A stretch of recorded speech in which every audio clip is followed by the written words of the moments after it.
2025년 11월 22일 토요일 새벽기도에 함께 묵상할 말씀은 느헤미야 3장 1절에서 32절까지 말씀입니다. 느헤미야 3장 1절부터 32절까지 말씀입니다. 3장 전체를 제가 봉독해 드리도록 하겠습니다. 그때 대제사장 엘리야십이 그의 형제 제사장들과 함께 일어나 양문을 건축하여 성별하고 문짝을 달고 또 성벽을 건축하여 함메아 망대에서부터 하나넬 망대까지 성별하였고 그 다음은 여리고 사람들이 건축하였고 또 그 다음은 이므리의 아들 삭굴이 건축하였으며 어문은 하스나의 자손들이 건축하여 그 들보를 얹고 문짝을 달고 자물쇠와 빗장을 갖추었고 그 다음은 하코스의 손자 우리아의 아들 무레못이 중수하였고 그 다음은 무세사벨의 손자 베레기야의 아들 무술람이 중수하였고 그 다음은 바하나의 아들 사독이 중수하였고 그 다음은 두가 사람들이 중수하였으나 그 귀족들은 그들의 주인들의 공사를 분담하지 아니하였으며 옛 문은 바세아의 아들 요야다와 부소디아의 아들 무술람이 중수하여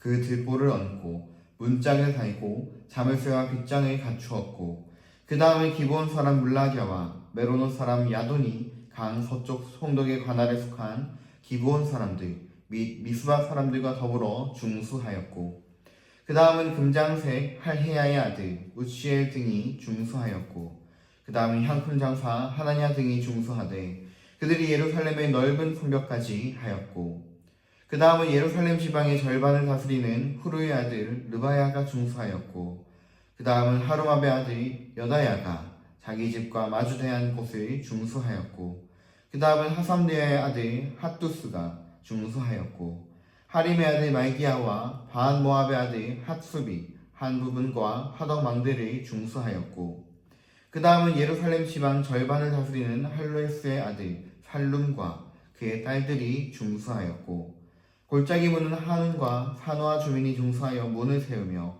문짝을 달고 자물쇠와 빗장을 갖추고 또 분문까지 성벽 1000규빗을 중수하였고 본문은 베닥게렘 시방을 다스리는 레가의 아들 말기야가 중수하여 문을 세우며 문짝을 달고 자물쇠와 빗장을 갖추었고 샘문은 미스바 지방을 다스리는 골호세의 아들 살룬이 중수하여 문을 세우고 덮었으며 문짝을 달고 자물쇠와 빗장을 갖추고 또 왕의 동산 근처 슬라못가의 성벽을 중수하여 다윗성에서 내려오는 층계까지 이르렀고 그 다음은 벳술 지방 절반을 다스리는 아스북의 아들 느헤미야가 중수하여 다윗의 묘실과 마주대한 곳에 이르고 또 파서 만든 못을 지나 용사의 집까지 이르렀고 그 다음은 레이 사람 바니의 아들 르흠이 중수하였고 그 다음은 그일라 지방 절반을 다스리는 하사벼가 그 지방을 대표하여 중수하였고 그 다음은 그들의 형제들 가운데 그일라 지방 절반을 다스리는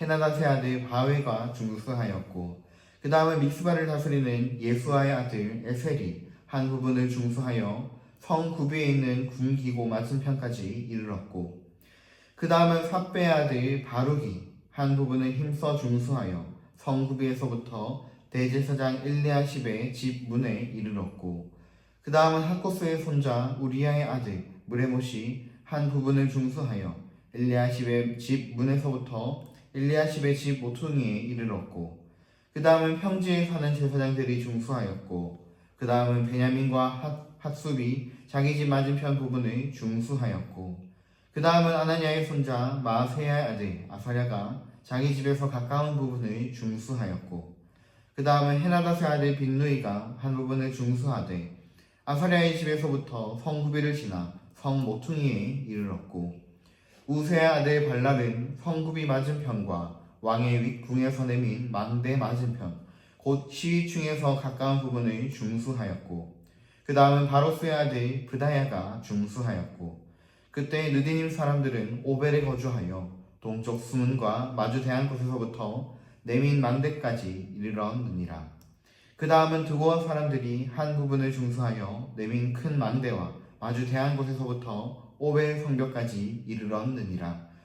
마문 위로부터는 제사장들이 각각 자기 집과 마주대한 부분을 중수하였고, 그 다음은 임멜의 아들 사독이 자기 집과 마주대한 부분을 중수하였고, 그 다음은 동문직이 스가냐의 아들 스마야가 중수하였고, 그 다음은 슬레미야의 아들 하나냐와 살랍의 여섯째 아들 하눈이 한 부분을 중수하였고, 그 다음은 베레기야의 아들 무술람이 자기의 방과 마주대한 부분을 중수하였고, 그 다음은 금장색 말기야가 한 밑갓 문과 마주대한 부분을 중수하여 느딘 사람들과 상인들의 집에서부터 성 모퉁이 성루에 이르렀고, 성 모퉁이 성루에서 양문까지는 금장색과 상인들이 중수하였느니라.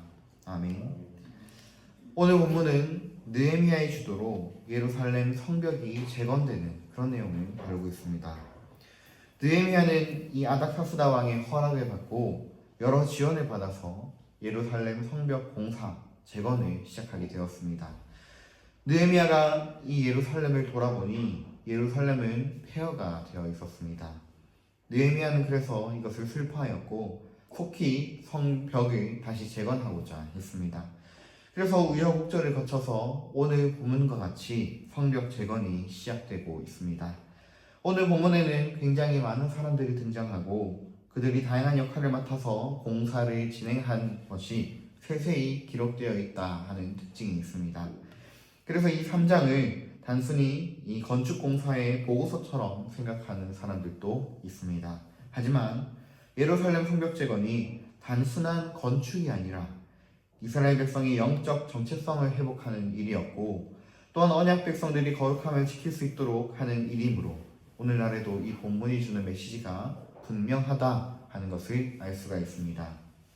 먼저 북쪽의 양문에서부터 시작하여서 동서남북 모든 부분에서 공사가 이루어지는데 굉장히 많은 참여자들이 나타납니다. 그들 중에는 제사장도 있었고 대제사장도 있었고 레위인도 있었으며 주변 성읍 사람들과 지방의 관할할 자들, 그리고 다양한 가문과 직업의 사람들이 예루살렘 성벽을 건축하고 있습니다. 서로 다 위치나 성격 그리고 직업은 다양하지만 예루살렘 성벽을 쌓는 일에 대해서 하나가 되었고, 그렇게 했을 때 이 예루살렘 성벽을 52일 만에 완공할 수 있었습니다. 이것을 통해 우리가 얻을 수 있는 교훈은 바로 신앙 공동체를 세우기 위해서 신앙 공동체가 서로 하나 되어야 한다라는 교훈입니다. 한 명 한 명이 이 신앙 공동체를 위해 힘쓰고 애쓰는 것도 중요하지만 그들이 서로 한 뜻, 한 마음이 되는 것도 중요합니다. 다양한 사람들이 모인 만큼 갖가지 색깔들이 다 다양하기 때문입니다. 예수 그리스도의 복음은 이 다양한 사람들을 하나로 묶어 놓았습니다. 이제 우리는 그것을 하나로 지켜나가야 하는 것입니다. 성벽 공사를 방해하는 세력들이 있듯이 오늘날 이 땅에도 하나님 나라를 세워가는 것을 방해하는, 그런 공동체 사람들이 하나 되는 것을 방해하는 그런 세력들도 있습니다. 그래서 공동체 안의 사람들이 모두 한 뜻을 품지 않고 다양한 생각과 마음을 가지면서 서로 고집만 부리고 서로 각자의 욕심을 내려놓지 않는다면 공동체는 하나 되지 않고 거룩함도 잃어버리면서 침체될 것입니다. 세상으로부터 구별된 이 교회 공동체 안에는 그 어떤 구별도 있어서는 안 되는 것입니다. 이 악한 시대 속에서 우리 하나님의 말씀을 부지런히 배우고 하나님 말씀 안에서 한 마음, 한 뜻이 되어야 합니다. 그리고 서로가 서로의 연약함을 감싸주고 붙들어줄 때 우리는 이 땅에서 우리의 공동체를 지키며 하나 되어서 거룩함을 지켜나갈 수가 있는 것입니다. 그리고 하나님의 영광을 위해서 살아갈 수가 있는 것이죠. 그러므로 날마다 우리 새언약교회가 말씀 안에서 한 마음 한 뜻이 되고 또 서로 하나 되어서 성령께서 하나 되게 하신 것을 힘써 지켜나가는 그런 공동체가 되도록 기도하는 저와 여러분이 되어야 하겠습니다. 그리고 두 번째로 살펴보겠습니다. 오늘 본문에 나타난 사람들의 면면을 살펴보면 재미있는 것을 알 수가 있습니다. 바로 이들은 건축에 있어서 전문가들이 아니었다 하는 것입니다. 그들 중에는 대제사장도 있었고 지방의 행정관도 있었고 또 평범한 가정도 있었고 여성들도 있었습니다. 그들이 다 전문가들이 아니었습니다. 하지만 그들은 성벽 건축이라는 그런 공동체의 일을 위하여서 헌신하였습니다. 자신의 공동체의 회복을 위해서 자신이 할 수 있는 것부터 조금씩 실현하고 도운 것입니다. 오늘날에도 많은 성도님들이 이 공동체를 섬기는 것 당연하다고 생각하지만 부담을 느낄 때가 많이 있습니다. 그 이유는 아마도 내가 이 공동체를 위하여서 최소한 무언가 1인분은 해야 될 것 같은데 하는 그런 압박감일 수도 있고 또 내 시간을 내어서 헌신하는 것이 정말 부담이 된다 하는 그런 부담일 수도 있습니다. 하지만 하나님께서는 우리의 그 모든 상황을 다 이해하고 계십니다. 우리의 유능함과 무능함, 잘하고 못하는 것을 보지 않으시고 우리가 섬기고자 하는 그런 순종의 마음, 그 마음의 자세를 보신다 하는 것입니다. 그리고 교회를 섬기고 세워가는 것 역시 우리의 작은 헌신 하나로부터 시작되는 것입니다. 그러므로 우리는 섬김과 헌신에 대한 그런 부담과 압박을 내려놓고 맡겨진 일을 작은 것 하나부터 또 내가 할 수 있는 것부터 조금씩 섬겨 나아가야 합니다. 그렇게 할 때 하나님께서는 우리의 그 부족하지만 순전한 마음을 사용하셔서 이 교회를 세워가시고 이를 통해 우리에게 섬김의 기쁨을 허락하실 것입니다. 날마다 하나님의 뜻에 순종함으로 교회를 섬기고 섬김의 기쁨을 깨달아 알아가는 저와 여러분들이 되시기를 바랍니다. 이처럼 본문을 통해 두 가지 교훈을 살펴보았습니다. 첫 번째로 신앙 공동체를 바로 세우기 위해서 신앙 공동체가 서로 하나님 말씀 안에서 하나 되어야 한다라는 것. 두 번째로 하나님께서는 우리의 작은 순종과 섬김을 사용하신다라는 것입니다. 따라서 우리는 하나님 말씀 안에서 서로 하나 되는 그런 신앙 공동체를 세워가도록 서로를 감싸 안으며 함께 노력해야 하며 함께 기도해야 하고 섬김과 순종을 두려워하지 말고 작은 것부터 실천해 나아가야 합니다. 이를 위해 함께 기도했으면 좋겠습니다. 새로 다가오는 2026년 한 해에는 우리 새언약교회가 말씀 안에서 더욱 하나 되어서 한마음 한뜻이 되어서 이 교회를 아름답게 세우고 하나님을 더욱 잘 섬기도록 해달라고 기도해 주시고 또 두 번째로 이 교회를 위해 맡은 것에 대해서 섬기고 순종할 수 있는 그런 용기와 지혜를 더해달라고 또 그리고 섬김에 대한 부담을 덜어주시고 섬김의 기쁨을 깨닫게 해달라고 함께 기도하시면 좋겠습니다. 오늘의 공적 기도 제목을 가지고 함께 기도하겠습니다. 오늘의 공적 기도 제목 토요일 교회 학교를 위한 기도입니다. 알리온 유치부, 다이 초등부, SFPC 청소년부, 마하나임 청년부를 위해서 생각나시는 대로 기도해 주시고 또 주일을 위해서 기도해 주시기 바랍니다. 하나님께 온전히 드리는 주일 예배가 될 수 있도록 오늘 하루 주일을 준비하는 하루가 될 수 있도록 함께 기도해 주시기 바랍니다.